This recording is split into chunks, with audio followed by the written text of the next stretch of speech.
Yo, y'all see it. Trying something a little differently with the presentation. Tell me if you like it. It's more standard than normal. Rest in peace, Young Dolph. Let's get into it. Black Quarterback Series, Week 11.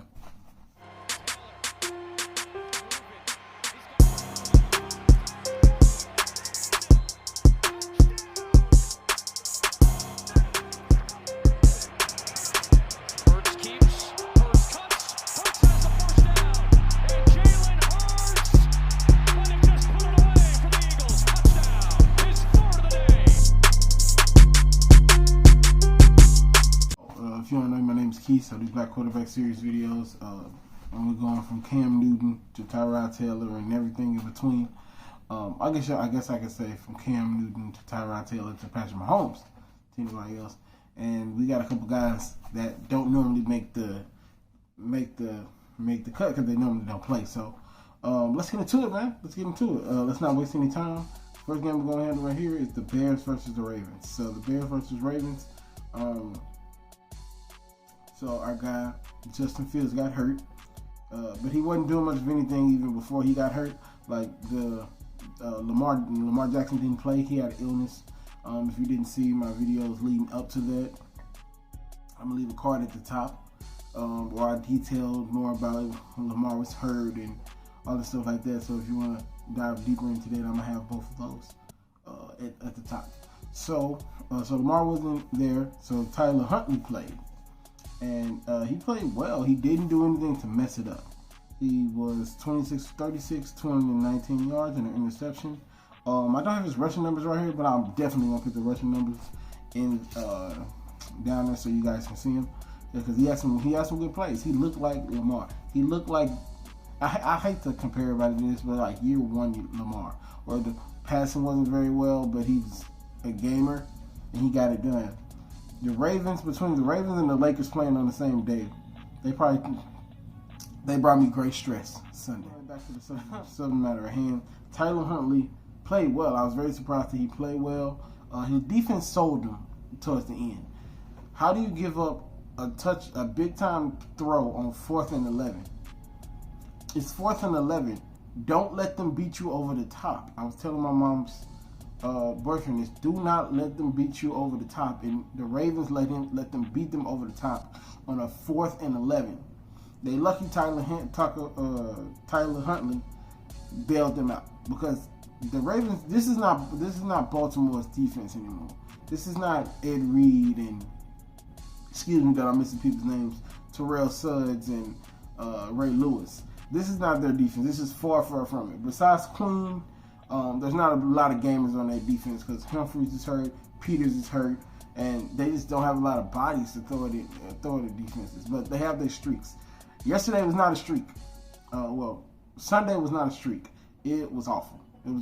But Tyler Huntley did what he was supposed to do, led him to a win. Lamar told him that he was going to start, and Lamar said, "Go ball out, I'm watching." So shout out to him for holding the fort down. Hopefully we get Lamar back next week. And Lamar needs to take better care of his body. Like, there's no reason you should be sick every Thursday. Every single Thursday, I can do a montage of all the Thursdays that Lamar Jackson has been sick this week. So, yeah, hopefully Lamar gets it together and we'll see him. But as far as Justin Fields, he's 4 for 11 with 79 yards. Went out the game with an apparent rib injury. They're saying the tests are negative and that there's no structural damage or anything, but he's not playing Thursday because they play the Bears.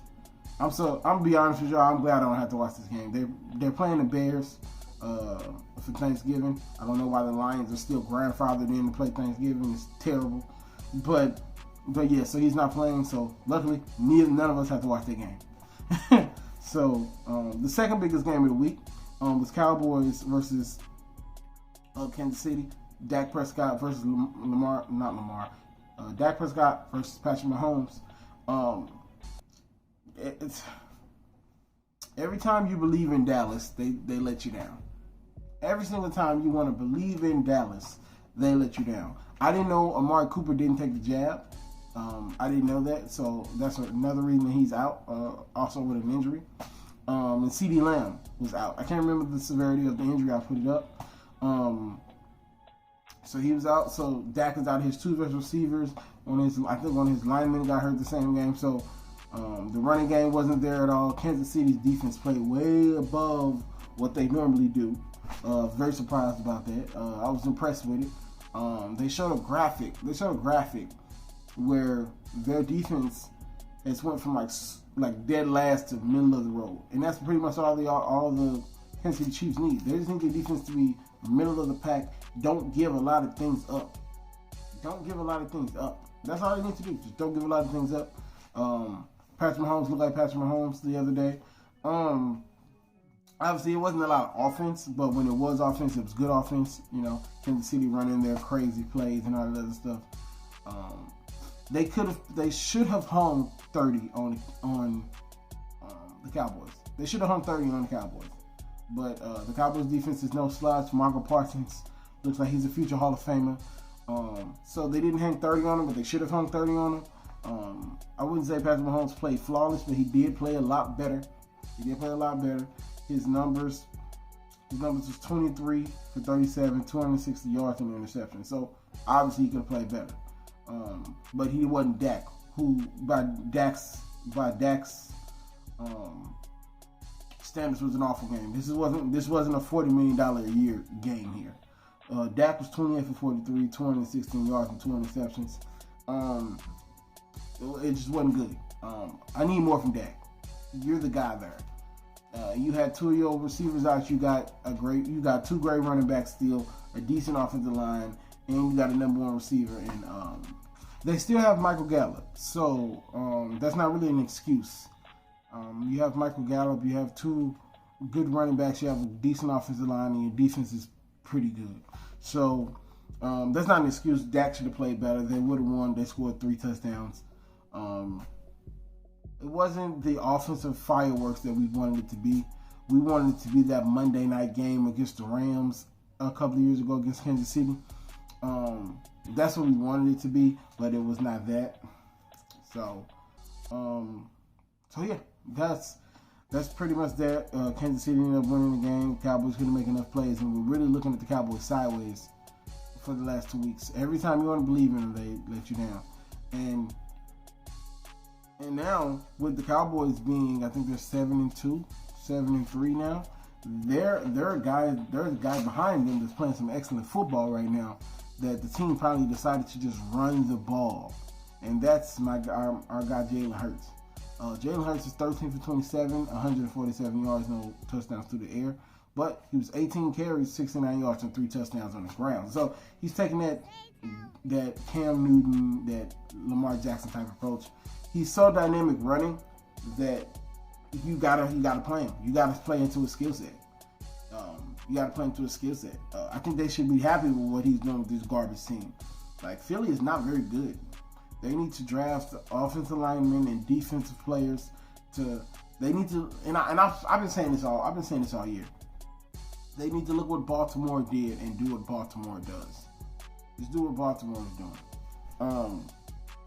Just do what Baltimore is doing. Build your team around the running game and have Jalen Hurts come on slowly. You already got Devontae Adams. You got that tight end that you was comfortable trading away, your best tight end probably in franchise history, Zach Ertz.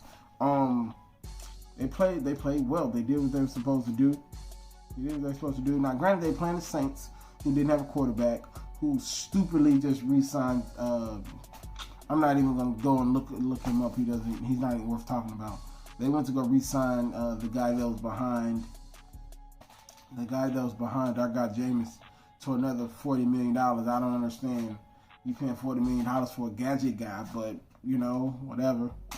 But it pays to be, So yeah. Now they played well. They played well. They total had 242 rushing yards on the ground.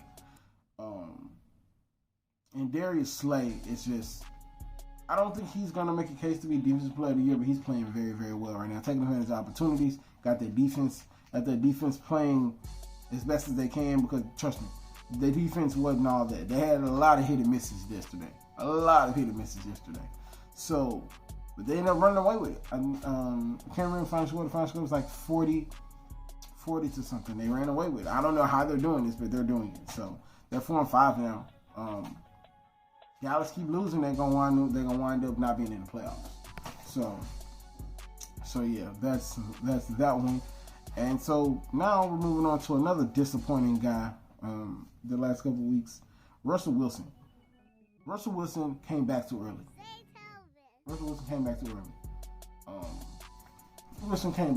He came back too early. I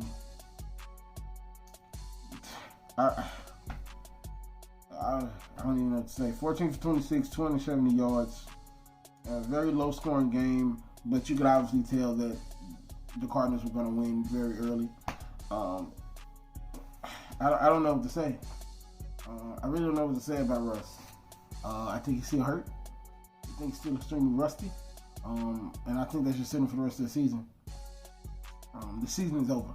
I think they're 3-7. The season is about over. I'll say the same thing that I would say about Justin Fields about Russ. Russ got a good 5-6 more years. You don't want to sacrifice this year for that year. Now, I know it's just a finger, but anything can happen, right? So I think they should shut him down. Worry about getting a better draft pick, draft him offensive lineman, or think about blowing the team up in general. Like, what they're doing in Seattle is not working. It's not working. They need to stop doing it. What they're doing is not working. So Colin has a really good explanation about that. I would play it, but if y'all see it, I didn't get flagged for it. If y'all don't see it, I'm just gonna link it. Where he talks about Pete Carroll and his bad coaching and how he needs to move on, needs to innovate, or he's gonna lose his job. So really good breakdown by Colin. But yeah, Russ didn't play very well. There's not much I can say. D-Hop, and Kyler didn't play, so they're gonna get about a month and a week off because they have a bye next week. So I expect Kyler Murray to be back week 13 and be better than ever, depending on the severity of the injury that he has. So we shall see, because the injury to Kyler really derailed their season last year. So I don't want it to derail this season. So Kyler take as much time as you need. They're winning. They're winning right now, so you can rest off. Good. I'm glad Kyler gets a chance to rest, because I would hate for him to rush back. He's not gonna win MVP anymore, but I'm sure they'd rather make the Super Bowl than him win MVP. I'm sure he would agree with that as well. So I'm gonna save him for last. So what we're gonna talk about now is Tyrod Taylor and his resurgence. 14 for 21, 107 yards passing, 6 carries, 207. No, I'm sorry, y'all. 6 carries, 25 yards, 2 touchdowns on the ground, and this incredible run. Like, the run looks like something that I got Teddy Bridgewater did a couple weeks ago, or he did last year when he was playing for Carolina. Just excellent play.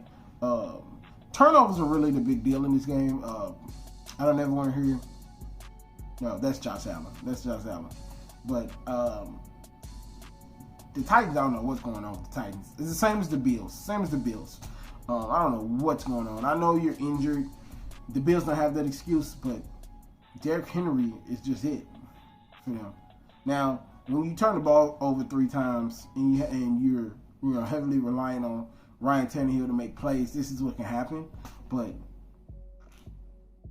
the Houston Texans, y'all got, like, now granted it was close towards the end, but y'all got beat by the Houston Texans. Like, that's not a good look. Now, the Texans have been in some games, don't get me wrong. They were up big against somebody else. I can't remember the name of it. They were up big against Mac Jones and the Patriots before they gave us that big lead, and they was up big in this game. So whatever they're doing over there, I forgot the coach of Houston. I'm gonna put his face and his name up. Whatever he's doing there, he's coaching some football. You got to give him that. He's coaching some football. But the turnovers, you can't overcome turnovers if you're the Texans. Tyrod Taylor played well, getting his respect. I'm happy to see it. The last guy today, my guy, my favorite guy. The reason I even started this series, I know y'all tired of me. I know y'all tired of me saying that before I talk about Cam Newton, but he's the reason I started all of this. Cam Newton, his numbers: 21 for 27, 189 yards, 2 touchdowns, a rushing touchdown. He showed everybody he could still play in the league. He's one of the best 32, 33, 34 best quarterbacks in the league, and not in age, but in the ranking of the quarterbacks. Like, he's that guy. He's that guy. There's no way you've watched Derek Carr play over the last month. Now, granted, they got some other personal things going over there. There's no way you watched all these guys play and didn't think Cam Newton's better than them. I think Cam wore himself out towards the end. He played his heart out in that first half, and I think the lack of the playbook and the adrenaline is what killed Cam late in that ball game. They said he only had like 2-3 practices going into this game, so he doesn't really know the playbook. And he went for a lot of screens and powers and all that stuff like that, which worked because he had a beautiful play over the top to McCaffrey. That's out. Y'all know I'm sure that's a beautiful play over to McCaffrey. And like I said, he showed he can play in this league. They came up just short. The defense sold them. They couldn't stop the run in big moments. Couldn't get off the field against Washington. And I don't know why